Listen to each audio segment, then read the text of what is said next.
നമുക്ക് ഈശോയുടെ ഈ സംരക്ഷണ വചനത്തില് പ്രത്യേകമായിട്ട് അവിടുന്ന് നമ്മൾക്ക് രക്ഷ കാണിച്ചു തരാൻ വേണ്ടിയാണ് നമ്മുടെ ജീവിതത്തിലെ എല്ലാ അത്ഭുതങ്ങളും അടയാളങ്ങളും സങ്കടങ്ങളും വേദനകളും രോഗങ്ങളും എല്ലാം അനുഭവിക്കാൻ ഇടയാക്കിയിട്ടുള്ളത് അല്ലേ? ആണോ? അങ്ങനെ തോന്നിയിട്ടുണ്ടോ എപ്പോഴെങ്കിലും? ഏ ഏ കേക്കാവോ? കേൾക്കാമോ? ക്ലിയർ ആണോ? ആ അപ്പൊ ഉണർവോടെ ഇരുന്നേ.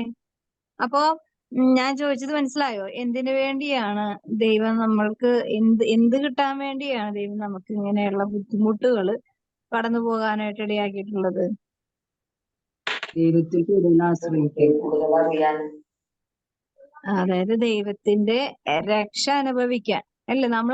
നമ്മള് രക്ഷപ്പെടുക എന്നുള്ളത് നമ്മുടെ സ്വന്തം ആയിട്ട് എത്ര അധ്വാനിച്ചാലും അത് ഒരു 20% മാത്രമേ നമ്മൾ രക്ഷപ്പെടുന്നുള്ളൂ അല്ലെ? പൂർണ്ണമായ ഒരു പ്രശ്നം നമ്മളെ എന്താണ് പൂർണ്ണമായും നമ്മളിൽ മാറണില്ല അല്ലെ? ഒരു പ്രശ്നം നമ്മളിൽ നിന്നും പൂർണ്ണമായും തൂത്തു തുടച്ചു പോകുന്നില്ല. മരണം വരെ അതിന്റെ അംശങ്ങളും അതിന്റെ തട്ടും മുട്ടും ഒക്കെ ഉണ്ടാവും അല്ലെ? എല്ലാ മേഖലകളിലും ഉണ്ട്. അതിപ്പോ രോഗാവസ്ഥയിലാണെങ്കിലും സാമ്പത്തിക അവസ്ഥയിലാണെങ്കിലും സമ്പന്നതയിൽ ആണെങ്കിലും പിന്നെ പാരമ്പര്യമാണെങ്കിലും എല്ലാ മേഖലകളിലും എന്തുണ്ട്? അതിന്റെ ഒരു വേദനയും അതിന്റെ ഒരു മഹത്വവും അതിന്റെ ഒരു ദൈവിക ഇടപെടലുകളൊക്കെ ഉണ്ട്. അതെല്ലാം ദൈവം ലക്ഷ്യം വെച്ചിരിക്കുന്ന എങ്ങോട്ടേക്കാണ്? നമ്മളുടെ ആത്മാവ് രക്ഷപ്പെടാൻ വേണ്ടിയാണ് അല്ലെ? ഈ ലോകത്ത് ജീവിക്കണ പിന്നെ എന്തിനാ അല്ലെ? നമ്മൾ രക്ഷപ്പെടുക എന്നുള്ള ഒരു വലിയ ഒരു ഉദ്യമം നമുക്ക് ഈ ഭൂമിയിൽ ജനിക്കുമ്പോ തന്നെ ദൈവം അനുവദിച്ചിട്ടുണ്ട്. വെറുതെ എങ്ങും ചുമ്മാ ജീവിച്ച് 4 നേരവും നല്ല ഭക്ഷണവും കഴിച്ച് ജീവിച്ച് രോഗിയായി മരിക്കാനോ അല്ലെങ്കിൽ ദൈവത്തിന്റെ നിന്ദകരായി ജീവിച്ച് മരിക്കാനോ ഒന്നുമല്ല. എല്ലാവരും ദൈവത്തെ അറിയണം. എല്ലാ മുട്ടും മടങ്ങുമെന്ന് വചനം പറഞ്ഞ പോലെ എല്ലാവരുടെയും ബുദ്ധിയും ശക്തിയും പാരമ്പര്യവും അറിവുകളെല്ലാം കർത്താവിന്റെ മുമ്പില് ഒന്നുമല്ല എന്ന് അറിയിച്ചിട്ട് പിന്നെ പുറത്തോട്ട് കടത്തി വിടുള്ളൂ അല്ലെ? ഒരുവൻ പോലും നശിച്ചു പോകാതിരിക്കാൻ എന്റെ സ്വർഗസ്ഥനായ പിതാവ് ആഗ്രഹിക്കുന്നു. അപ്പൊ ഒരുവൻ പോലും നശിഞ്ഞു പോകരുതെന്നാണ് ദൈവത്തിന്റെ ആഗ്രഹം. അതാണ് രക്ഷയുടെ അതായത് എല്ലാവരും രക്ഷപ്പെടണം. ഒരുവൻ പോലും നശിഞ്ഞു പോകരുതെന്ന് പറയണതിന്റെ മറ്റൊരു വാക്കാണ് എല്ലാവരും രക്ഷപ്പെടണം അല്ലെ? അതിലൊരു സംശയമില്ലല്ലോ. അപ്പോ ദൈവത്തിന്റെ രക്ഷ കണ്ടെത്താൻ വേണ്ടിയാണ് നമ്മൾക്ക് ആ രക്ഷ പ്രാപിക്കാൻ വേണ്ടിയാണ്, അനുഭവിക്കാൻ വേണ്ടിയാണ് നമ്മൾ ഈ ഭൂമിയിൽ കിടന്ന് കാണിച്ചു കൂടുന്ന എല്ലാ ഭക്താഭ്യാസങ്ങളും ജീവിതത്തിലെ എല്ലാ സങ്കടങ്ങളും അധ്വാനങ്ങളും പ്രാർത്ഥനകളും പരിത്യാഗങ്ങളും പിന്നെ എന്താണ് പുണ്യങ്ങള് പരിഹാരങ്ങള് എല്ലാം എന്തിലേക്കാണ്? നമ്മളുടെ രക്ഷയ്ക്ക് വേണ്ടിയും മറ്റുള്ളവരുടെ രക്ഷയ്ക്ക് വേണ്ടിയും നമ്മൾ അറിഞ്ഞോ അറിയാതെയൊക്കെ ചെയ്തു കൂട്ടുന്ന സൽക്കർമ്മങ്ങളുടെ എല്ലാ നിക്ഷേപവും ദൈവത്തിന്റെ മുമ്പില് എന്താണ്? നമ്മളുടെ ആത്മാവ് രക്ഷപ്പെടാൻ, നമ്മളിൽ കൂടി ആരൊക്കെയാണോ രക്ഷപ്പെടാൻ ദൈവം ആഗ്രഹിക്കുന്നവരെല്ലാവരും രക്ഷപ്പെടാനായിട്ട്. അത് നമുക്ക് സ്വന്തമായിട്ട് നമ്മൾക്ക് നമ്മളെ തന്നെ രക്ഷപ്പെടാൻ സാധിക്കില്ല.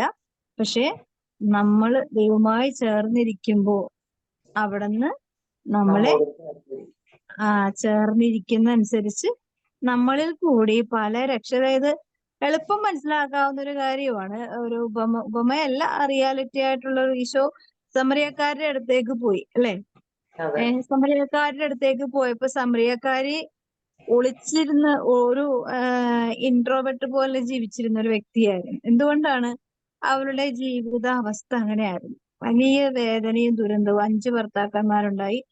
ഇപ്പോഴുള്ള ആളും സ്വന്തം ഭർത്താവിനെ പോലെയല്ല ജീവിക്കുന്നതെന്ന് ഈശോ വെളിപ്പെടുത്തി കൊടുത്തപ്പോഴേക്കും വലിയൊരു നിൽക്കുന്ന ആൾ ആരാണാവോ എന്നുള്ളതിലല്ല, ദൈവം തന്നെയാണെന്നുള്ള ബോധ്യത്തിലേക്ക് അവളെ ആ സമയം ദൈവം പരിവർത്തനം ചെയ്തു. ഇപ്പൊ നമുക്ക് അറിയാം, നമ്മളെ പറ്റി ഒരു കൗൺസിൽ ചെയ്യുന്ന ഒരാള് നമ്മളുടെ ഉള്ളിലുള്ള ഒരു അവസ്ഥ നമുക്ക് ആ വ്യക്തിയായിട്ട് യാതൊരു ബന്ധവുമില്ല. പക്ഷെ പെട്ടെന്ന് ആ വ്യക്തി ഇങ്ങനെ ചോദിക്കുമ്പോൾ നമ്മുടെ ഉള്ളിലൊരു ആങ്സൈറ്റി ഉണ്ടാവും അല്ലെ? അത് ആരുടെ പ്രവർത്തനമാണ്?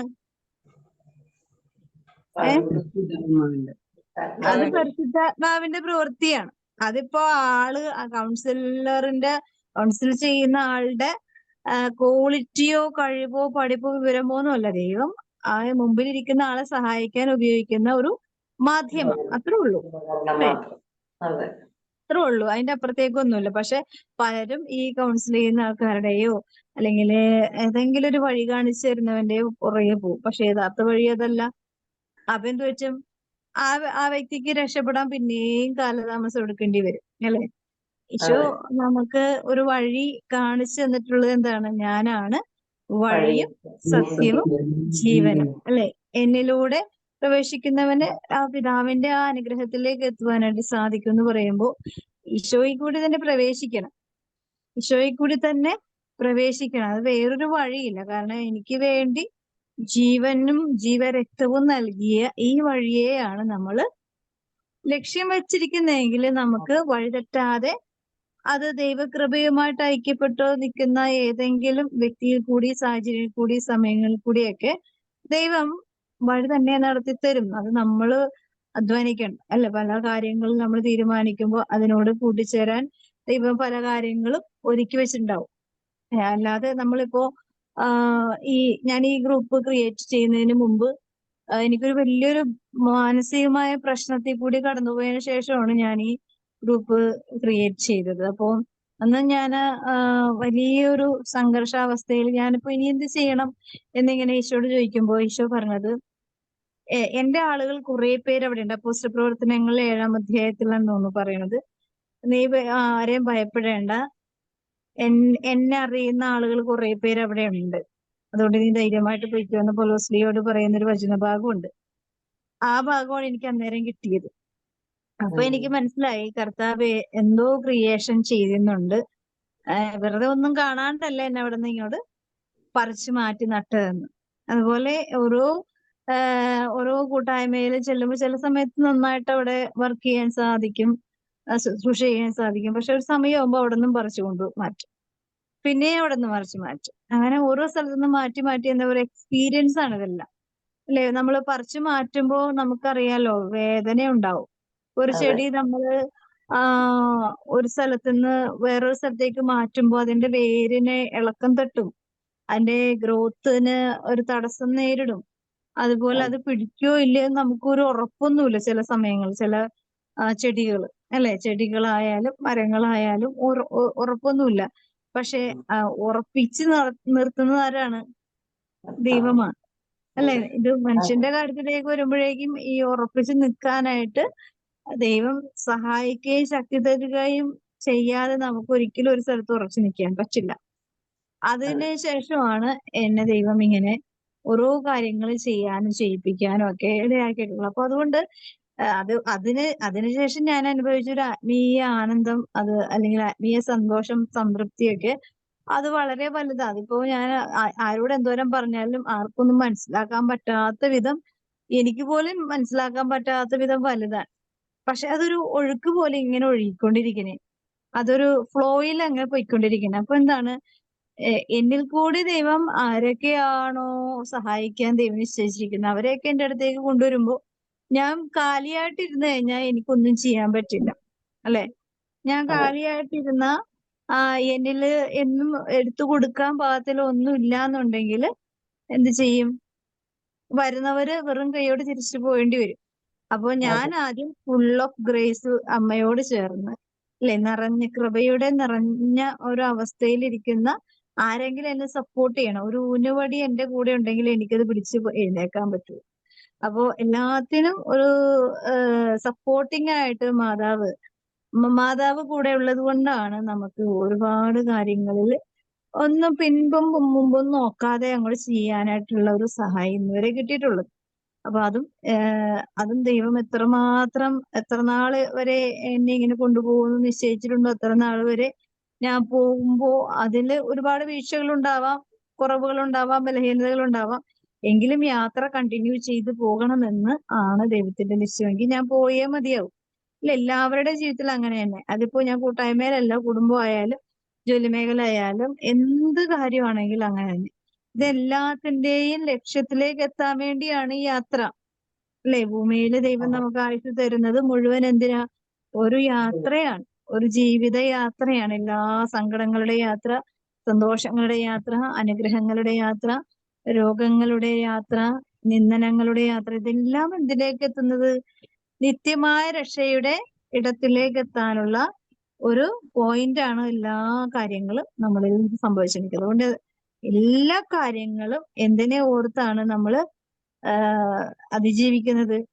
ഈശോയെ നമ്മുടെ പ്രതി, ആത്മാവിന്റെ രക്ഷയ്ക്കും ആത്മാവിന്റെ രക്ഷയ്ക്കും ഈ പല സങ്കടങ്ങളും വേദനകളും ഒക്കെ അതിജീവിക്കുന്നത് എന്നെ കുറിച്ച് ദൈവത്തിനൊരു പദ്ധതി ഉണ്ടല്ലോ എന്നുള്ള ഒരു ചിന്തയൊക്കെ നമ്മളെ കൂടുതൽ സ്ട്രെങ്തൻ ചെയ്യും. ആ ഒരു അനുഗ്രഹത്തിലേക്ക് എല്ലാ മനുഷ്യരും എത്തട്ടെ നമുക്ക് ആഗ്രഹിച്ച് പ്രാർത്ഥിക്കാം. മറിയത്തിന്റെ സ്തോത്രഗീതം പാടിക്കും മേരി ഫിലിപ്പ്. വിശുദ്ധ ലൂക്കായി എഴുതിയ സുവിശേഷം 1-ാം അധ്യായം 46 മുതൽ 55 വരെയുള്ള തിരുവചനങ്ങൾ. പരിശുദ്ധ അമ്മയുടെ സ്തോത്രഗീതം. മറിയം പറഞ്ഞു, എന്റെ ആത്മാവ് കർത്താവിനെ മഹത്വപ്പെടുത്തുന്നു, എന്റെ ചിത്തം എന്റെ രക്ഷകനായ ദൈവത്തിൽ ആനന്ദിക്കുന്നു. അവിടുന്ന് തന്റെ ദാസിയുടെ താഴ്മയെ കടാക്ഷിച്ചു. ഇപ്പോൾ മുതൽ സകല തലമുറകളും എന്നെ ഭാഗ്യവതി എന്ന് പ്രകീർത്തിക്കും. ശക്തനായവൻ എനിക്ക് വലിയ കാര്യങ്ങൾ ചെയ്തിരിക്കുന്നു. അവിടുത്തെ നാമം പരിശുദ്ധമാണ്. അവിടുത്തെ ഭക്തരുടെ മേൽ തലമുറകൾ തോറും അവിടുന്ന് കരുണ വർഷിക്കും. അവിടുന്ന് തന്റെ ഭുജം കൊണ്ട് ശക്തി പ്രകടിപ്പിച്ചു. ഹൃദയ വിചാരത്തിൽ അഹങ്കരിക്കുന്നവരെ ചിതറിച്ചു. ശക്തന്മാരെ സിംഹാസനത്തിൽ നിന്ന് മറിച്ചിട്ടു. എളിയവരെ ഉയർത്തി. വിശക്കുന്നവരെ വിശിഷ്ട വിഭവങ്ങൾ കൊണ്ട് സംതൃപ്തരാക്കി. സമ്പന്നരെ വെറും കൈയോടെ പറഞ്ഞയച്ചു. തന്റെ കാരുണ്യം അനുസ്മരിച്ചുകൊണ്ട് അവിടുന്ന് തന്റെ ദാസനായ ഇസ്രായേലിനെ സഹായിച്ചു. നമ്മുടെ പിതാക്കന്മാരായ അബ്രാഹത്തോടും അവന്റെ സന്തതികളോടും എന്നേക്കുമായി ചെയ്ത വാഗ്ദാനം അനുസരിച്ച് തന്നെ. ദൈവവചനമാണ് നാം കേട്ടത്. നമ്മുടെ കർത്താവായ ഈശോ മിശിഹായ്ക്ക് സ്തുതി. നമ്മുടെ കർത്താവായ ഈശോ മിശിഹായ്ക്ക് സ്തുതി. അവിടുന്ന് തന്റെ ഭുജം കൊണ്ട് ശക്തി പ്രകടിപ്പിച്ചു. അല്ലെ, നമ്മളുടെ ജീവിതത്തില് ഈ എപ്പോഴും ആഗ്രഹിക്കേണ്ട ഒരു കാര്യം എന്താണെന്നറിയോ? ദൈവമേ അവിടുത്തെ ശക്തി പ്രകടമാക്കണം. നമ്മുടെ ഭൂലോകത്തിന്റെ വിജയരാജ്ഞിയുടെ പ്രാർത്ഥന എന്താണ്? ഭൂലോകത്തിന്റെ വിജയരാജ്ഞി ഞങ്ങൾക്കായി അങ്ങയുടെ ശക്തി പ്രകടമാക്കണമേ. അല്ലെ, അതൊരു വലിയൊരു ദൈവിക മഹത്വത്തിന്റെ ഒരു അടയാളം. ശക്തി എന്ന് പറഞ്ഞാല് നമ്മളുടെ ഏതവസ്ഥയാണ്. ഇപ്പോ ഒരു ദാരിദ്ര്യാവസ്ഥയാണ്, ആ അവസ്ഥയിലും ദൈവിക ശക്തി വേണം. അല്ലെങ്കിൽ രോഗാവസ്ഥയാണ്. രോഗാവസ്ഥ എന്ന് പറഞ്ഞാൽ നമുക്ക് അത് പല തരത്തില മാനസികമായ തലം ഡൗൺ ആകും, ശാരീരികമായ അവസ്ഥ ഡൗൺ ആകും. ഒരു നിസ്സഹായതയും നിരാശയും എല്ലാം കൂടി വരുന്ന ഒരു അവസ്ഥയാണ് ഒരു രോഗിയാണെന്ന് ഒരു വ്യക്തി മനസ്സിലാക്കുമ്പോൾ അനുഭവിക്കുന്ന വിഷമം, വേദന. അപ്പോ അതെല്ലാം കൂടി വരുമ്പോഴേക്കും ആ വ്യക്തിക്ക് നേരിടാനായിട്ട് ഒരുപാട് സ്ട്രെസ് മനസ്സിലും ശരീരത്തിലും ആത്മാവിലും ഒക്കെ ഉണ്ടാവും. അപ്പൊ അത് അതിജീവിക്കുക എന്നുള്ളത് വളരെ പ്രയാസമുള്ള ഒരു കാര്യം. അപ്പൊ ഇവിടുന്ന് നമ്മുടെ കയ്യിലിരിക്കുന്ന ശക്തി നമുക്ക് ഫലദായകമാകും എന്ന് പ്രതീക്ഷിക്കാൻ പറ്റില്ല. കാരണം എന്താ? നമുക്ക് ശക്തി ഇല്ല എന്നുള്ളതാണ് സത്യം, അല്ലെ? നമുക്ക് നമ്മളെ സ്ട്രെങ്തൻ ചെയ്യും, നമ്മളെ ശക്തിപ്പെടുത്താനുള്ള ശക്തി, ഊർജം. അതായത് നമുക്ക് ഒരു വാർത്ത കേട്ടാൽ മതി, അപ്പൊ തന്നെ തളർന്ന് വീണ് കഴിയും നമ്മള്, അല്ലെ? നമുക്ക് എത്ര വലിയ കൃപയുണ്ടെങ്കിലും, എത്ര വലിയ വിശ്വാസം ഉണ്ടെങ്കിലും, എത്ര വിശുദ്ധി കൂടിയാണെങ്കിലും ഒരു ദുരന്ത വാർത്ത കേട്ട് നമ്മൾ അപ്പൊ തന്നെ പെട്ടെന്ന് തന്നെ അങ്ങോട്ട് ഈ വെറുതെ പഴുതുണി പോലെ ആയിപ്പോവും. അപ്പൊ ജീർണാവസ്ഥയായിപ്പോ. അപ്പോ നമുക്ക് ഇപ്പൊ പലരും നീ ഇത്ര പ്രാർത്ഥിക്കുന്നതല്ലേ, ഇത്രയും നീ ദൈവത്തിന്റെ മുമ്പിൽ പ്രാർത്ഥിക്കുന്നതാണ്, പ്രവർത്തിക്കുന്നതാണ്, പിന്നെന്തിനാ നീ ഇങ്ങനെ ആവണം എന്ന് പുറമെ ആളുകളൊക്കെ പറയും. പക്ഷെ നമ്മള് പച്ചയായ മനുഷ്യരാ, അല്ലെ? സത്യമായിട്ടും പച്ചയായ മനുഷ്യരാണ്. അതുകൊണ്ട് ആദ്യത്തെ പിന്നെ നമ്മൾ റിക്കവർ ആകും, പതുക്കെ പതുക്കെ പതുക്കെ പതുക്കെ അത് റിക്കവർ ആവും. പക്ഷെ കർത്താവിന്റെ ആ ഒരു ശക്തിയാണ് നമ്മളെ റിക്കവർ ആക്കുന്നത് പോലും, അല്ലെ? പതുക്കെയാണെങ്കിലും ദൈവിക ചിന്ത കൊണ്ട് നിറച്ച് നമ്മുടെ ഏതവസ്ഥയാണെങ്കിലും നമ്മൾ പതുക്കെ പതുക്കെ അത് റിക്കവറായി വരും. അപ്പോ ദൈവത്തിന്റെ ശക്തി കൊണ്ടാണ് ഇന്ന് വരെ വീണു പോകാതെ പിടിച്ചു നിൽക്കുന്നത്. അല്ലാതെ ചില മനുഷ്യര് എന്തെങ്കിലും രോഗാവസ്ഥ വന്നിട്ട് നല്ല ഡോക്ടറായിരുന്നു, അതുകൊണ്ട് ഞാൻ രക്ഷപ്പെട്ടു എന്ന് പറയും. ഈ ഡോക്ടറെ നിയമിച്ചതും നിയോഗിച്ചതും ഒക്കെ ആരാണ്? അതെ, ദൈവം. ദൈവം. ദൈവമാണ്. ദൈവം ആയതുകൊണ്ടാണ്. അല്ലാന്നെങ്കിൽ എന്ത് സംഭവിക്കുമായിരുന്നു? ഡോക്ടറിനെ ഒരു പരിധി കഴിഞ്ഞാൽ കൈവിട്ട് കളയും. പിന്നെ കഴിഞ്ഞ ദിവസം ഒരു ഇത് കണ്ടതാണ്. ഒരു പയ്യൻ, വളരെ ചെറിയ പ്രായ, ഒരു യുവാവ്.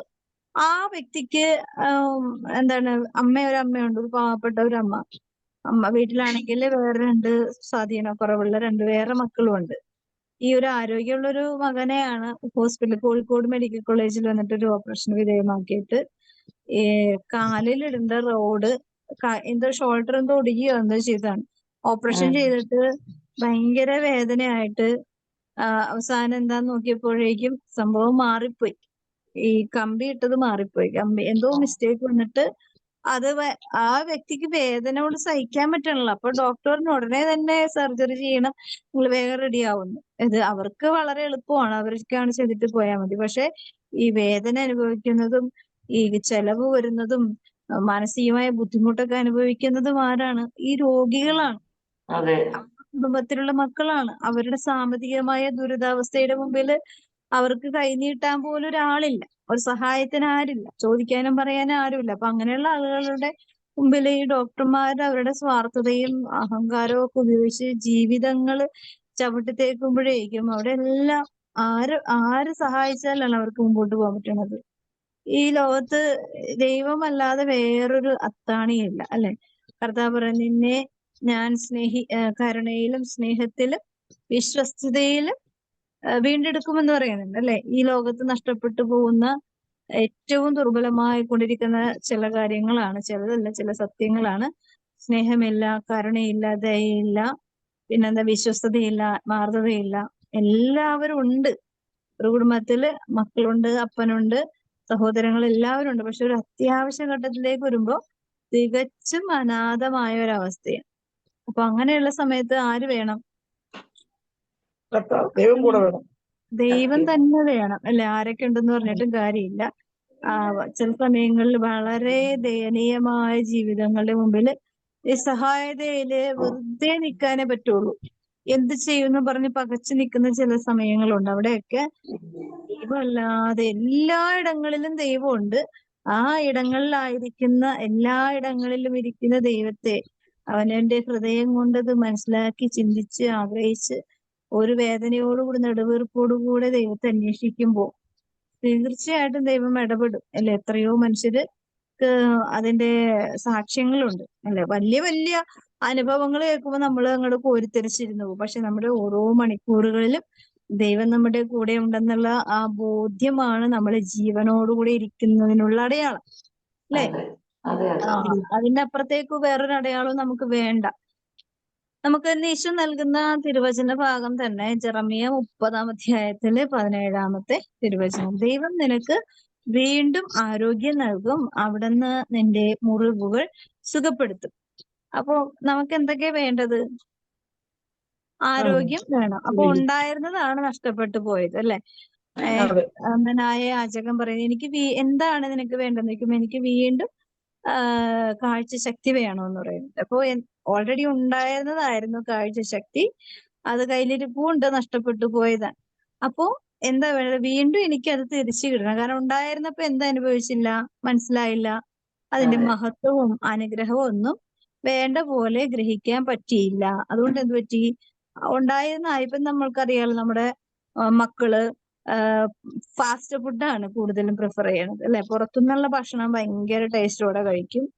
വീട്ടിലുണ്ടാക്കുന്ന ഭക്ഷണത്തിന് അത്ര അങ്ങ് ടേസ്റ്റ് പോരാ.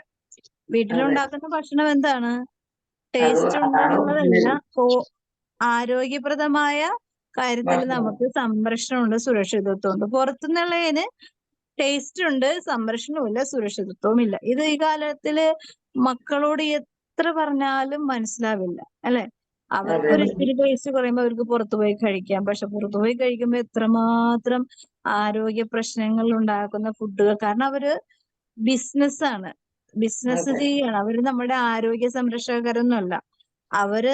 അവര് കാശുണ്ടാക്കാൻ വേണ്ടി ചെയ്യുന്ന ജോലിയാണ് അതുകൊണ്ട് അവർ നമ്മുടെ ആരോഗ്യം സംരക്ഷിക്കാൻ വേണ്ടി ചെയ്യുന്ന ജോലിയല്ല. അത് നമ്മൾ വ്യക്തമായി മനസ്സിലാക്കുക. പക്ഷെ ഇന്ന് ഇതങ്ങനെയല്ല. ഇന്ന് വായിലിട്ട ടേസ്റ്റ് ഉണ്ടായാൽ മതി. വായിന്നിറങ്ങിയാൽ നമുക്ക് വിഷമാണോ ആരോഗ്യമാണോ വേണ്ടതെന്ന് നമ്മൾ ചിന്തിക്കുന്നില്ല. അതുകൊണ്ട് എന്താണ് നമ്മുടെ ആരോഗ്യം ഇന്നിപ്പോ ചെറിയ പിള്ളേർക്ക് വരെ രോഗാവസ്ഥ.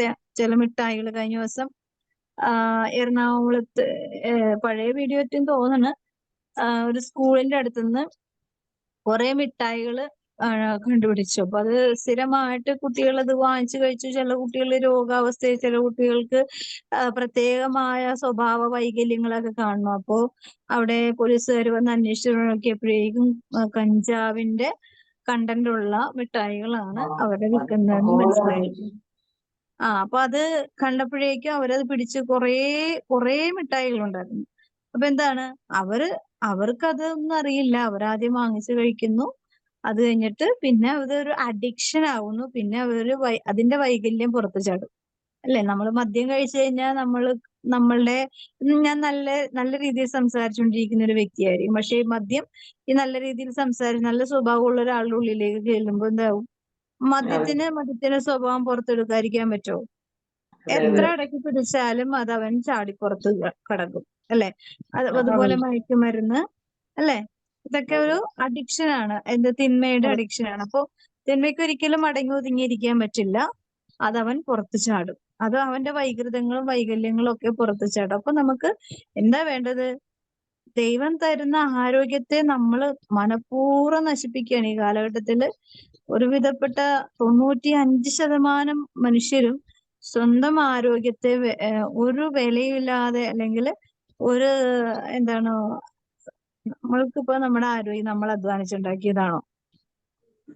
അല്ല, ദൈവം ദാനമായി തന്നതാണ്. അല്ലെ? ദൈവം 10 പൈസ നമ്മളോട് ചോദിച്ചിട്ടില്ല അതിനു വേണ്ടി. അല്ലെ? നമ്മൾക്ക് നല്ല ഹെൽത്തി ആയിട്ടുള്ള ഇന്നർ ഓർഗൻസും അതുപോലെ നമ്മുടെ എല്ലാ അവയവങ്ങളും, രക്തവും മജ്ജയും മാംസവും ഇന്ദ്രിയങ്ങളും എല്ലാം എടുപ്പിച്ചത് നമ്മുടെ അപ്പന്റെ അമ്മയുടെ കയ്യിൽ നിന്ന് 10 പൈസ ചെലവാക്കിയതല്ല. നമ്മുടെ അപ്പന്റെ സമ്പത്തിൽ നിന്ന് എന്തെങ്കിലും ഒന്നും എടുത്തതല്ല. ഒന്നും എടുത്തിട്ടില്ല. കർത്താവ് തന്റെ സ്നേഹത്തിന്റെയും കരുണയുടെ അടയാളമായിട്ട് ദൈവം നമുക്ക് നല്ല ആരോഗ്യം തന്നു. അത് നമ്മൾ ഉപയോഗിച്ച് ദൈവത്തിനെതിരെയും മനുഷ്യനെതിരെയും നമുക്കെതിരെയും തന്നെ ഉപയോഗിച്ച് മാരകമായ രോഗികളായി. അല്ലെ? എത്രമാത്രം എയ്ഡ്സ് രോഗികളാണ്. ഇപ്പോ ഈ അടുത്ത് എയ്ഡ്സ് രോഗികളുടെ കണക്കെടുത്തു കഴിഞ്ഞാൽ അതിഭീകരമായ കണക്കുകളാണ് വന്നുകൊണ്ടിരിക്കുന്നത്. അതുപോലെ മയക്കുമരുന്ന്, അതുപോലെ ക്യാൻസർ പേഷ്യൻസ്, അങ്ങനെ എല്ലാ തരത്തിലും ഭീകരമായ രോഗത്തിന്റെ അടിമത്തത്തിലാണ് ഇന്ന് കേരളക്കര മുന്നോട്ട് പോയിക്കൊണ്ടിരിക്കുന്നത്. അപ്പോ അത്രമാത്രം ദുരിതങ്ങളുടെ നടുവിലും ഇതിനനുസരിച്ച് ഇപ്പൊ നമുക്ക് വീട്ടിലൊരു രോഗി ഉണ്ടെങ്കിൽ മറ്റുള്ളവരുടെ ആരോഗ്യം അതുപോലെ തന്നെ നശിക്കും. അല്ലേ? ആ രോഗിയെ ചികിത്സിക്കണം, ആ രോഗിയുടെ ജീവിതം സംരക്ഷിക്കണം, ആ രോഗിയുടെ വലിയ ശ്രദ്ധ വേണം. അങ്ങനെ കുറെ കാര്യങ്ങള് ഒരു വ്യക്തിയെ പ്രതി ആ കുടുംബം അനുഭവിക്കുന്ന മാരകമായ ഒരുപാട് സ്ട്രഗിളുകൾ. അപ്പൊ മറ്റുള്ളവരുടെ ആരോഗ്യവും അതുപോലെ പോയിക്കൊണ്ടിരിക്കും. ഇപ്പൊ ആരോഗ്യ പ്രശ്നമല്ല, അനുസരണക്കേടാണെങ്കിലും നമ്മുടെ കുടുംബങ്ങളില് ഇതുപോലെ തന്നെ അവസ്ഥ. അല്ലെ? അനുസരണക്കേടുള്ള മക്കളുണ്ടെങ്കിൽ, ജീവിത മേഖലകള് ആണെങ്കിൽ, ബന്ധങ്ങള് ഒക്കെ നമുക്കത് വലിയ ആരോഗ്യ, അതായത് ഒരു ഹെൽത്തി ആയിട്ടുള്ളൊരു ഫാമിലി അല്ലാന്നുണ്ടെങ്കിൽ നമുക്ക് അൺഹെൽത്തി ആയിട്ടുള്ള ഒരു അവസ്ഥയിൽ മാനസികവും ശാരീരികവുമായ അവസ്ഥ ഭയങ്കരമായ ദയനീയമായിട്ടായിരിക്കും മുന്നോട്ട് എഴഞ്ഞും വലിഞ്ഞും എത്തിക്കുന്നത്. അപ്പൊ എന്താണ്? ഇവിടെയും അവസ്ഥ ഇങ്ങനെ തന്നെയാണ്. പിന്നെ അതുപോലെ അവിശ്വസ്തത, അതുപോലെ കടബാധ്യത. ഈ കടബാധ്യത വെറുതെ വരുന്നതാണോ? അല്ല, അല്ലേ? നമുക്കിപ്പോ കടബാധ്യതകള് ദൈവം ഉണ്ടാക്കി തരുന്നൊന്നുമല്ല, മനുഷ്യന്റെ കയ്യിലിരിപ്പ് കൊണ്ട് തന്നെ. ഈ കാലഘട്ടത്തിൽ നമുക്കറിയാം, 10 രൂപ ചെലവാക്കേണ്ടടുത്ത് നമുക്ക് എങ്ങനെയെങ്കിലും കൂട്ടിയത് അടുത്ത പ്രാവശ്യം റെഡിയാക്കാന്ന് പറഞ്ഞ് ഈ പ്രാവശ്യം അത് 20 രൂപ ചെലവാക്കും. 20 രൂപ ചെലവാക്കുമ്പോ അടുത്ത പ്രാവശ്യം ചിലപ്പോ ജോലിയേ ഉണ്ടാവില്ല. അപ്പൊ ഈ ഇത്രയും ഓവറായിട്ട് വരുന്ന ചെലവ് ഓവറായിട്ട് നമ്മള് വഹിക്കേണ്ടി വരും. അങ്ങനെ കൂടി കിടന്ന് പിന്നെ ഇപ്പോ പിള്ളേര് പുറത്തോട്ട് പോകാൻ വേണ്ടി വീടും എന്താ സർവ്വതും ചിലപ്പോൾ ലോണൊക്കെ എടുത്തും വിറ്റൊക്കെ ആയിരിക്കാം മക്കളെ പുറത്തോട്ട് വിടുന്നത്. നല്ലത് തന്നെയാണ്, അവരുടെ ഒരു ജീവിതം സെറ്റിൽഡ് ആകാൻ വേണ്ടി ചെയ്യാണ്. പക്ഷെ എത്രത്തോളം അത് വിജയപ്രദമാകുമെന്ന് നമുക്കൊരു ഉറപ്പൊന്നുമില്ല, അല്ലെ? ദൈവത്തിന്റെ ഉറപ്പ് മാത്രമേ നമുക്ക് ഉറപ്പുള്ളൂ. അപ്പൊ അവിടെയും ഒരു എല്ലാം നല്ലതാണെങ്കിൽ അതിന്റെ മുകളില് ഒരു ദൈവിക ഇടപെടലുകളും ദൈവകൃപയും നമ്മളെ സഹായിച്ചില്ലെങ്കിൽ അവിടെയും നമ്മുടെ സാമ്പത്തിക ആരോഗ്യത്തിന്റെ മേല് വലിയൊരു പ്രതിസന്ധി നമുക്ക് നേരിടേണ്ടി വരും. അതുപോലെ അങ്ങനെ ഓരോ കാര്യങ്ങളും, ഇപ്പൊ വസ്ത്രങ്ങളുടെ കാര്യങ്ങളാണെങ്കിലും ഭക്ഷണത്തിന്റെ കാര്യങ്ങളാണെങ്കിലും, അല്ലെ? ഭക്ഷണത്തിന്റെ കാര്യത്തിൽ ഇന്ന് നമ്മള് ഒരുപാട് ടേസ്റ്റ് ആഗ്രഹിച്ച് കഴിക്കുന്ന ആൾക്കാരാണ് എല്ലാവരും. ഇപ്പൊ ഷുഗർ, പ്രഷർ ഒക്കെ വരുന്നതിന്റെ കാര്യം എന്താ? അത് ഇപ്പൊ നമ്മൾ കഴിക്കുന്ന പണ്ടുള്ളൊരു 80കളിൽ കഴിക്കുന്ന ഭക്ഷണത്തിന്റെ അത് വെച്ച് നോക്കുമ്പോഴേക്കും അന്ന് വരെയുള്ള ഭക്ഷണങ്ങളിൽ മായം കുറവായിരുന്നു. ഇന്ന് ശ്വസിക്കുന്ന വായു പോലും വിഷമാണ്, അല്ലെ? ഒരു ഉറപ്പുമില്ല. ആരോഗ്യപരമായിട്ടുള്ള മേഖലകളിൽ നമുക്ക് ഇപ്പൊ ഇനിയിപ്പോ കോവിഡ് കൂടി എടുത്തേക്കുന്നതുകൊണ്ട് നമ്മുടെ ആയുസ് കോവിഡിന്റെ ഒരു പ്രതിരോധ ശേഷിയുള്ള ഒരു ഇമ്മ്യൂണിറ്റി പവർ എത്രത്തോളം നമ്മുടെ ശരീരത്തിൽ ഉണ്ടെന്നുള്ളത് ഇനി തെളിയിച്ചിരിക്കുന്ന കാലമാണ്. അപ്പൊ ഈ കഴിഞ്ഞ ദിവസം ഞാനൊരു വീഡിയോ കണ്ടു. അപ്പോ 2 പെൺകുട്ടികളാണ്. ഇതൊരു ട്രോള് പോലിട്ടൊക്കെയാണ് കോവിഡിനെതിരെ. നിങ്ങൾ കോവിഡ് വാക്സിൻ എടുത്താൽ നിങ്ങൾ മുട്ടുകുത്തിക്കുക, കൈകുപ്പി പിടിക്കുക, മുകളിലോട്ട് കൈ ഉയർത്തി പ്രാർത്ഥിക്കുക. എന്നിട്ട് അങ്ങനെ അതായത് കോവിഡ് എടുത്തവർക്ക് ഇനി നമുക്ക് ദൈവം തന്നിരിക്കുന്ന ആ ഒരു ലൈഫ് ഉണ്ട്, ലൈഫ് ടൈം, അത് ഇനി കിട്ടുമെന്ന് വിചാരിക്കണ്ട. ഇനി ഈ കോവിഡുകാരൻ നമ്മളെ സംരക്ഷിക്കില്ല, പക്ഷെ ദൈവം തന്നെ ഇനി കനിയണം എന്ന് പറഞ്ഞുകൊണ്ട് കളിയാക്കിക്കൊണ്ട് ദൈവത്തോട് പ്രാർത്ഥിക്കുക, അല്ലാതെ വേറെ വഴിയില്ല എന്ന് പറഞ്ഞിട്ടേക്കും. അപ്പൊ എല്ലാ മേഖലകളിലും നമുക്ക് ആരോഗ്യം നഷ്ടപ്പെട്ടു കഴിഞ്ഞു, അല്ലെ? ഒരു 95% ഏകദേശം കഴിഞ്ഞു. ഇനി 5% നമ്മൾ എന്തിലാ പിടിച്ചു നിൽക്കുന്നത്? ദൈവത്തിന്റെ അതെല്ലാം മുട്ടും മടങ്ങും എന്ന് പറഞ്ഞതിന്റെ കാലം നമുക്ക് കൺമുമ്പിൽ കാണാവുന്ന ഒരു തലത്തിലേക്ക് എത്തിയേ മതിയാവും, അല്ലെ? അപ്പൊ ഈശോ പറയുന്നത് ദൈവം നിനക്ക് വീണ്ടും ആരോഗ്യം തരും, ദൈവം നിനക്ക് വീണ്ടും ആരോഗ്യം തരും എന്ന് പറയുമ്പോ ഉണ്ടായിരുന്നതാണ് നമ്മൾ ഓൾറെഡി നശിപ്പിച്ച് കളഞ്ഞത്. അപ്പോ ഈ വീണ്ടും ആരോഗ്യം നൽകും എന്ന് പറയുമ്പോ അവിടുന്ന് നിന്റെ മുറിവുകൾ സുഖപ്പെടുത്തും. ഇന്ന് രാവിലെ ഒരാൾ എന്നോട് സംസാരിച്ചു. അപ്പോ കുറച്ച് കാര്യങ്ങളൊക്കെ പറഞ്ഞു. അപ്പൊ ഞാൻ പറഞ്ഞു, അപ്പോ അലർജി പ്രശ്നം വന്നിട്ടുണ്ട്. അപ്പൊ അത് കുഞ്ഞുനാളിലെ വന്നതാണ്, പക്ഷെ ഇപ്പോഴും അത് തിരിച്ചു വന്നു. അത് ഹീലായതായിരുന്നു, പക്ഷെ ഇപ്പൊ വന്നു. അപ്പൊ ഞാൻ പറഞ്ഞു, അത് തിരിച്ചു വന്നതിന്റെ ഒരു കാര്യം ഇന്നർ ഹീലിംഗ് മസ്റ്റ് ആയിട്ടും വേണ്ട ഒരാളാണ്. അതുകൊണ്ട് ഈ ഉള്ളിലുള്ള മുറിവുകൾ ഉണങ്ങാതെ ഒരിക്കലും നമുക്ക് ഈ സ്കിൻ അലർജി, നടുവേദന, മൈഗ്രെയിൻ അങ്ങനെയുള്ള ശാരീരികമായ ചില നമ്മുടെ ഈ രക്തം എന്ന് പറഞ്ഞ ചില്ലറക്കാരനല്ല, അല്ലെ? നമ്മുടെ ജീവൻ എല്ലാം കൺട്രോൾ ചെയ്യുന്നത് എന്തിലാണ്? രക്തത്തിന്റെ ക്വാളിറ്റി അനുസരിച്ചിട്ടാണ്, അല്ലെ? രക്തം നല്ല എനർജറ്റിക് ആണെങ്കിൽ, രക്തം നമ്മൾ ഹെൽത്തി ആണെങ്കിൽ, അതുകൊണ്ടാണല്ലോ ബ്ലഡ് ടെസ്റ്റ് ചെയ്യണത്, അല്ലേ? നമ്മുടെ ശരീരത്തിലേക്ക് കുത്തിയിരുന്ന് എടുക്കണത് എന്തെന്നാ? ബ്ലഡ് ആണ്. എല്ലാ ടെസ്റ്റുകളും ടെസ്റ്റ് ചെയ്യാൻ ഉപയോഗിക്കുന്നത് ഈ ബ്ലഡ് ആണ്. ഈ ബ്ലഡ് ബ്ലഡ് ഹെൽത്തി അല്ലെങ്കിൽ നമ്മുടെ കാര്യം പോക്കാണ്. നമ്മൾ ബ്ലഡ് നോക്കുമ്പോ ആകെ കാണുന്ന എന്തെന്നാണ്? ബ്ലഡ് നോക്കുമ്പോ നമ്മ കാണുന്നത് എന്തെന്നാ? ആകെ കാണുന്ന എന്തെന്നാ? റെഡ് കളറാണ്, അല്ലേ? റെഡ് കളറാണ്, നല്ല റെഡ് കളറാണ്. അല്ലാതെ നമുക്ക് പുറമേ ഒന്നും നമുക്ക് മനസ്സിലാവില്ല. പക്ഷെ ഈ രക്തത്തിൽ എന്തെല്ലാം ടെസ്റ്റുകളാണ് ഇന്ന് ലോകത്തിൽ ചെയ്തുകൊണ്ടിരിക്കുന്നത്, അല്ലെ? നമുക്ക് എണ്ണി തിട്ടപ്പെടുത്താൻ പറ്റാത്ത വിധം ടെസ്റ്റുകളാണ് നമ്മുടെ ശരീരത്തിൽ നിന്ന് എടുക്കുന്ന രക്തത്തിൽ കൂടി അവര് കണ്ടുപിടിക്കുന്നത്. അപ്പോ ഈ രക്തമാണ്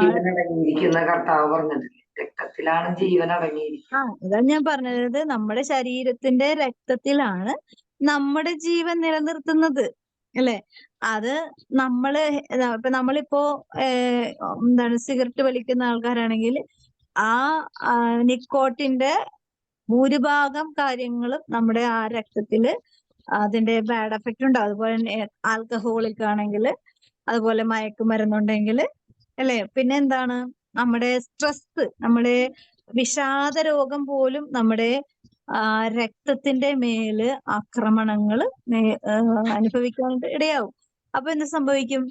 നമ്മളുടെ രക്തം ആരുടെ രക്തമാണ്? അതാദ്യം നമ്മൾ മനസ്സിലാക്കണം. നമ്മുടെ രക്തം നമ്മൾ ഉണ്ടാക്കിയതാണോ? ഇല്ല. പിന്നെ ആരുടെയാണോ? ദൈവത്തിന് കർത്താവ് ആ ദൈവം തന്റെ ജീവന്റെ രക്തം കൊടുത്ത് വിലക്ക് വാങ്ങിയതാണ്. പച്ചവെള്ളം കൊടുത്ത് വാങ്ങിയതല്ല നമ്മളെ, ചപ്പും ചവറും കൊടുത്ത് വാങ്ങിയതല്ല നമ്മളെ. നല്ല ഒന്നാന്തരം ജീവരക്തം കൊടുത്ത്, അതും പരിശുദ്ധ രക്തം കൊടുത്ത്, അല്ലെ? പരിശുദ്ധ രക്തം കൊടുത്ത് നമ്മളുടെ അശുദ്ധ രക്തത്തെ വീണ്ടെടുത്തു. പക്ഷെ നമ്മൾ ഇപ്പോഴും ഉപയോഗിക്കുന്നത് എന്തിലാണ്? ഇപ്പോഴും ചവിട്ടി ചളിച്ച് നടക്കണ എന്തിലാണ്? ഈ അശുദ്ധ രക്തത്തിലാണ്.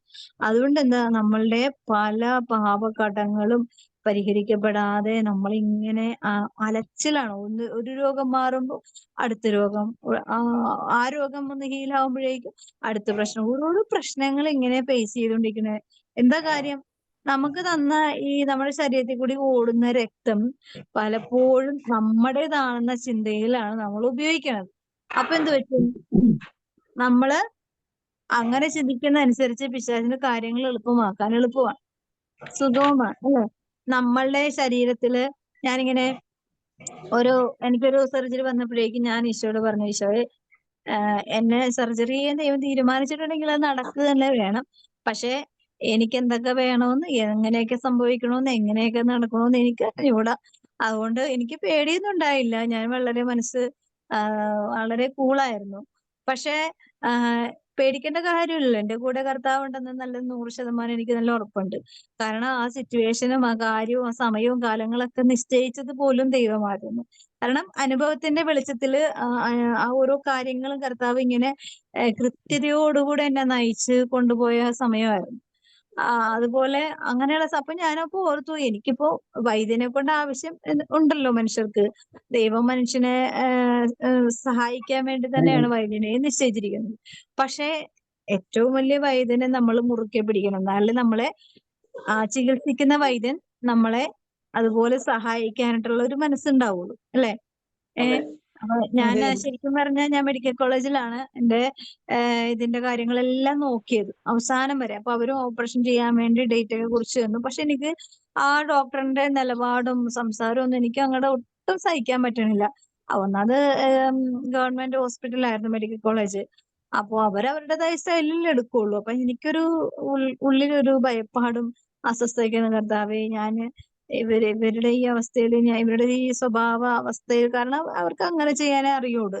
എങ്ങനെയാണ് ഞാനത് മാനേജ് ചെയ്ത് പോണേ എനിക്കറിയില്ല എന്ന് പറഞ്ഞു നിൽക്കുമ്പോഴാണ് കർത്താവ് വേറൊരു വഴി ഒരുക്കി വെച്ചിട്ടുണ്ടായിരുന്നു. അപ്പൊ എന്നെ ഈ സർജറി ചെയ്ത ആ ഡോക്ടർ എനിക്ക് ഭയങ്കര കംഫർട്ടായിരുന്നു. കാരണം എന്നോടെല്ലാം അനുവാദം ചോദിച്ചിട്ടാണ് എന്റെ ശരീരത്തിലെ എല്ലാ കാര്യങ്ങളും ചെയ്തത്. എന്നോട് ഭയങ്കരമായിട്ടൊരു സ്നേഹത്തോടു കൂടെയാണ് ഒരു ഇഞ്ചക്ഷൻ ചെയ്യുമ്പോഴും ഓരോ ടെസ്റ്റ് ചെയ്യുമ്പോഴും റിക്വസ്റ്റ് എന്നോട് ഇങ്ങോട്ട് ചോദിച്ചിട്ടാണ്, എന്നോട് എല്ലാ കാര്യവും സംസാരിച്ചിട്ടാണ് അത് വേണമെങ്കിൽ ഇങ്ങനെ ചെയ്യാം, അല്ലെങ്കിൽ അങ്ങനെ ചെയ്യാം, ഏത് വേണമെന്ന് നിങ്ങൾ തീരുമാനിക്കുക എന്നൊക്കെ പറയും. പ്രൈവറ്റ് ആണെങ്കിലും നമുക്കൊരു കംഫർട്ട് ഉണ്ടല്ലോ. നമുക്ക് ഉള്ളില് ഭയം ജനിപ്പിക്കുന്നതും ഭയം ഇല്ലാതാക്കുന്നതും ഇവര് തന്നെയാണ്, അല്ലെ? അപ്പോ അതെല്ലാം ദൈവം ക്രമീകരിച്ച് കൊണ്ടുപോയത് കൊണ്ട് എനിക്ക് ഒരു പ്രശ്നവും ഫേസ് ചെയ്യേണ്ടി വന്നില്ല. അപ്പോ അത് കഴിഞ്ഞിട്ടാണെങ്കിലും ഡോക്ടർ വളരെ കാഷ്വൽ ആയിട്ടാണ് എല്ലാ കാര്യങ്ങളും, വളരെ കൂളായിട്ടും, നമുക്ക് ഒരു മാനസികമായിട്ട് ഒരു ഡോക്ടറും പേഷ്യന്റും എന്നുള്ള ഒരു ബന്ധം പോലും അറിയാത്ത വിധത്തിലാണ് അവർ എന്നെ കൈകാര്യം ചെയ്തത്. അപ്പോ എന്താണ്, നമ്മൾക്ക് രോഗം വരാം, നമ്മൾ വിശുദ്ധരൊന്നുമല്ല, സാധാരണ പച്ചയായ ജീവിതത്തിൽ ഈ ലോകത്തിന്റെ പല പാപ മേഖലകളിൽ കൂടി സഞ്ചരിക്കുന്നവരാ. നമുക്ക് ആരോഗ്യം നഷ്ടപ്പെടാം. പക്ഷേ ആര് നമ്മളെ സൗഖ്യപ്പെടുത്തണോന്ന് നമ്മൾ തീരുമാനിക്കണം, അല്ലെ? നമ്മൾ നോക്കുന്ന ഡോക്ടർ സൗഖ്യപ്പെടുത്തണോ നമ്മൾ തീരുമാനിച്ച് നമ്മൾ പരാജിതരാ. നമ്മൾക്ക് അതിൽ വിജയം വരിക്കാൻ പറ്റുമെന്ന് യാതൊരു ഉറപ്പുമില്ല. അതുകൊണ്ട് എന്താ, നമ്മളെ സൗഖ്യപ്പെടുത്താൻ ദൈവം തന്നെ ഇറങ്ങണം. ദൈവം ഓടുന്ന മുകളിൽ തന്നെ ഇരുന്നാൽ ശരിയാവില്ല, എന്റെ അടുത്തോട്ട് വാന്ന് പറഞ്ഞ് വിളിക്കണം. വിളിച്ച് ശരണക്കേടാക്കി എന്ത് ചെയ്യണം? കർത്താവിനെ കൊണ്ട് തന്നെ ചികിത്സിപ്പിക്കണം. കർത്താവിനെ കൊണ്ട് ഈ വൈദ്യരെ കൂടി തന്നെ കർത്താവ് ഇടപെട്ടോളും. അല്ലെ? ഇപ്പോ ഒരു ഒരു ചേച്ചി ടെസ്റ്റ് മണി പറഞ്ഞിട്ടുണ്ട്, ഇങ്ങനെ അവർക്ക് പ്രായമുള്ളവരാണ്, അവർക്ക് എന്താണ് ഒരു ഡോക്ടർ എന്തോ ഒരു രോഗാവസ്ഥയാണ്, അപ്പൊ സർജറി ചെയ്യാൻ ഭയങ്കര പേടി. ഒരു നല്ല പ്രായമുള്ള ഒരു ചേച്ചിയാണ്, ഒരു അമ്മാമ്മ. അപ്പൊ അവർക്ക് ഈ ഓപ്പറേഷൻ എന്ന് പറയുമ്പോ തന്നെ പേടിയാണ്. അങ്ങനെ അവര് പ്രാർത്ഥിച്ച് കർത്താവിനോട് ഇങ്ങനെ ദിവസം പ്രാർത്ഥിച്ചു. അപ്പൊ വയറിലാണ് പ്രശ്നം. അപ്പൊ ഈശോയെ നീ തന്നെ വന്ന് എന്നെ ഓപ്പറേഷൻ ചെയ്യണമെന്ന് പറഞ്ഞ് അങ്ങനെ എന്നിട്ട് ഈശോ തന്നെ വന്ന് ഓപ്പറേഷൻ ചെയ്തു. ഈ മുരിങ്ങൂര് ദരത്തിന് സാക്ഷ്യം പറഞ്ഞൊരു കേസാണ്. അങ്ങനെ അവര് ഈശോ ആ വേദന എല്ലാം, അപ്പൊ അവർ രാവിലെ എഴുന്നേറ്റപ്പോഴേക്കും എന്തൊക്കെയോ ഒരു തുന്നിക്കെട്ട് പോലത്തെ ഒരു ഫീലൊക്കെ തോന്നി. ഒരു സാധാരണ ഒരു അവസ്ഥയല്ല. അപ്പൊ ഇവർക്ക് ഓൾറെഡി വയറിന് ബുദ്ധിമുട്ടൊക്കെ ഉണ്ട്. അങ്ങനെ ഡോക്ടറിന്റെ അടുത്ത് പോയി. അവര് സർജറിക്ക് അപ്പോയിന്റ്മെന്റ് അവർക്ക് കൊടുത്തിട്ടുണ്ട്. പക്ഷെ ഇവർക്ക് പോകാൻ പേടി. പിന്നെ സാമ്പത്തികമായിട്ടും ബുദ്ധിമുട്ടുണ്ട്, ഓപ്പറേഷൻ ചെയ്യാനുള്ള സാമ്പത്തികമില്ല. അപ്പൊ എല്ലാം കൊണ്ട് ഒരു നിസ്സഹായ അവസ്ഥയിൽ. പക്ഷെ കർത്താവ് അന്ന് രാത്രി ഈ വ്യക്തിയുടെ കണ്ണുനീരും വേദനയും എല്ലാം കണ്ട് കർത്താവ് കാര്യം നടത്തി കൊടുത്തു. പിറ്റേ ദിവസം ചെന്ന് നോക്കിയപ്പോഴേക്കും, ചെക്കപ്പ് ചെയ്തപ്പോഴേക്കും സംഭവം ഇതെന്താ ചെയ്തതെന്ന് ഡോക്ടർ തന്നെ അതിശയപ്പെട്ട് ചോദിക്കുന്നുണ്ട്. എന്താ സംഭവിച്ചത്? ഒന്നും മനസ്സിലാണില്ലല്ലോ, ഒരു കുഴപ്പവും കാണുന്നില്ലല്ലോ, എല്ലാം ഹീലായിട്ടുണ്ടല്ലോ, എന്താ സംഭവിച്ചതെന്ന് ചേട്ടത്തി പറ എന്നൊക്കെ പറഞ്ഞിട്ട് ഡോക്ടർ ഇരുത്തി ചോദിച്ചപ്പോഴാണ്, ഞാൻ ഇന്നലെ കരഞ്ഞ് പ്രാർത്ഥിച്ചാണ് ഡോക്ടറെ, കർത്താവിനോട് ഞാനിങ്ങനെ പ്രാർത്ഥിച്ചു. അപ്പോ ഡോക്ടർ ഒരു ക്രിസ്ത്യാനി ആയിരുന്നില്ല. ഡോക്ടർ പറയാണ്, നിങ്ങൾ വിളിച്ച ദൈവം വളരെ ശക്തിയും സത്യവും ഉള്ളൊരു ദൈവമാണ്. കാരണം ഡോക്ടറിന് അറിയാലോ, ഡോക്ടറിന് ആ പേഷ്യന്റെ അവസ്ഥയെ വ്യക്തമായിട്ട് അറിയാവുന്നതും സർട്ടിഫിക്കറ്റ് ഉണ്ട്, ടെസ്റ്റുകളുണ്ട്, എല്ലാം കയ്യിലുണ്ട്. അപ്പൊ അതുകൊണ്ട് എല്ലാ പ്രൂഫും കയ്യിലുള്ളിടത്തോളം കാലം ഈ വ്യക്തിക്ക് വിശ്വസിക്കാതിരിക്കാൻ പറ്റില്ല, അത്രമാത്രം തെളിവാ. എന്താണ്? കർത്താവ് വിചാരിച്ചാ സാധിക്കാത്ത കാര്യമില്ല. കർത്താവ് വിചാരിക്കണമെന്ന് ആര് വിചാരിക്കണം?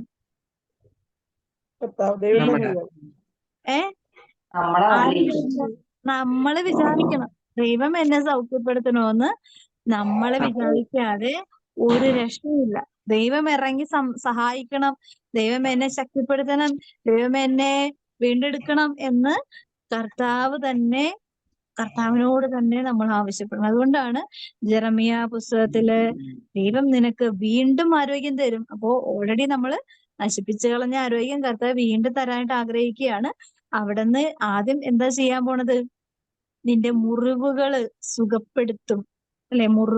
പല മുറിവുകളും ഉണ്ടായത് ചിലപ്പോ നമ്മുടെ കാലുവേദന ആയിരിക്കും. പക്ഷെ കാലുവേദന ഉണ്ടാകാൻ വേറൊരു കാരണം ഉണ്ടായിട്ടുണ്ടാവും. നടുവേദന ആയിരിക്കും, പക്ഷെ നടുവേദനക്ക് കാരണം വേറെ കാരണം ഉണ്ടാവാം. തലവേദന ആയിരിക്കാം, തലവേദനക്ക് കാരണം വേറെ കാരണങ്ങൾ ഉണ്ടാവാം. അല്ലെ? നമ്മ വയറുവേദന എടുക്കുന്ന ഒരാളെ കാലുവേദനക്ക് ചികിത്സിച്ച് ശരിയാവോ? ഇല്ല, ശരിയാവൂല. പക്ഷെ കർത്താവ് ചികിത്സിച്ച് ശരിയാക്കാൻ പറ്റും. അല്ലെ? അങ്ങനെയാണ് കർത്താവിന്റെ ചികിത്സാ രീതികള്. കാരണം നമ്മുടെ ഇന്നർ ഹീലിംഗ് റെഡിയാവാതെ നമ്മളുടെ ഒരു മുറിവും, പലരും എന്നോട് ടെസ്റ്റ് പറഞ്ഞിട്ടുണ്ട്. ഒരു ചേച്ചി നമ്മുടെ ഗ്രൂപ്പിൽ തന്നെയുള്ള ഒരു ചേച്ചിയാണ്, ഒരു ചെറിയ പൊട്ടുമതി അപ്പൊ തന്നെ, പഴുത്ത ഷുഗറുള്ള പേഷ്യന്റും ആണ്, അപ്പൊ തന്നെ അത് ഭീകരമായ അവസ്ഥയിൽ പസ്സൊക്കെ വന്ന് ഒരു തരത്തിനും രക്ഷപ്പെടാൻ പറ്റാത്ത മുറിവായി മാറും. അങ്ങനെ പല പ്രാവശ്യം പല ഡോക്ടർമാർ അവസാനം കൈ ഒഴിഞ്ഞ് എന്നോട് എന്നിട്ട് പറഞ്ഞു, എനിക്ക് വേണ്ടി പ്രാർത്ഥിക്കണേ, എന്റെ അവസ്ഥ ഇങ്ങനെയാണ്, ഭയങ്കരമായ വേദനയിൽ കൂടി ഞാൻ പോവാണ് എന്ന് പറഞ്ഞു. ഞാനപ്പോ ചേച്ചി ആരോടെങ്കിലും ക്ഷമിക്കാനുണ്ടോ എന്ന് ചോദിച്ചു. അപ്പൊ തന്നെ കുറെ കഥ ഇങ്ങോട്ട് പറയാൻ തുടങ്ങി. അങ്ങനെ കഥ പറഞ്ഞപ്പോ ഞാൻ പറഞ്ഞു, ചേച്ചി അവിടെ ആദ്യം ചേച്ചി ഒന്ന് ക്ലിയർ ചെയ്യ്, എന്താണെങ്കിലും ചേച്ചിക്ക് ഈ മുറിവ് ഉണങ്ങണമെങ്കിൽ ഈ കാര്യം നടത്തിയാതെ ഒരു രക്ഷയില്ല എന്ന് പറഞ്ഞു. അങ്ങനെ ചേച്ചി ട്രൈ ചെയ്തു. ഒരാഴ്ച കഴിഞ്ഞപ്പോ പറഞ്ഞു, മുറിവ് ഉണങ്ങാൻ തുടങ്ങിയിട്ടുണ്ട്, എനിക്ക് ഭയങ്കര സമാധാനമായിട്ട് ഇപ്പൊ ഉറങ്ങാൻ പറ്റുന്നുണ്ട്. അങ്ങനെ കുറച്ച് കാര്യങ്ങളൊക്കെ പറഞ്ഞു. അപ്പൊ ഈ മുറിവ് ഉണങ്ങാനായിട്ട് എന്ത് ചെയ്തു? ക്ഷമ കൊടുത്തു, ക്ഷമിച്ചു. വേദനിക്കുന്ന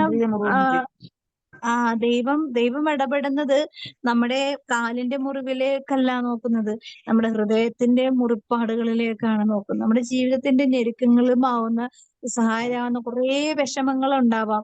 അവിടേക്ക് ദൈവം നോക്കുമ്പോ ദൈവം കാണുന്നതാണ്, നമ്മുടെ ഇന്നർ ഹീലിംഗ് നടന്നിട്ടില്ല, അതുകൊണ്ട് ഞാൻ നിന്നെ ഇന്നർ ഹീലിംഗ് നടത്തിയിട്ടേ നിന്റെ മുറിവുകൾ ഉണക്കുള്ളൂ.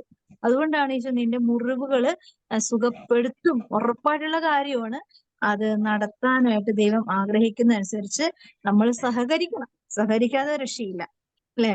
ഈശോ വരുമ്പോ സുഖപ്പെടുത്താതെ, ഈശോയുടെ വചനം ഫലം തരാതെ, ഫലം പുറപ്പെടുവിക്കാതെ തിരികെ പോവില്ല. പക്ഷെ ഞാൻ ആ ഫലം കൊയ്യാനായിട്ട് റെഡിയാണെങ്കിൽ ഓക്കെയാണ്, നമ്മള് സൗഖ്യപ്പെടാനും നമ്മള് അർഹരാണ്, അവകാശികളാണ്.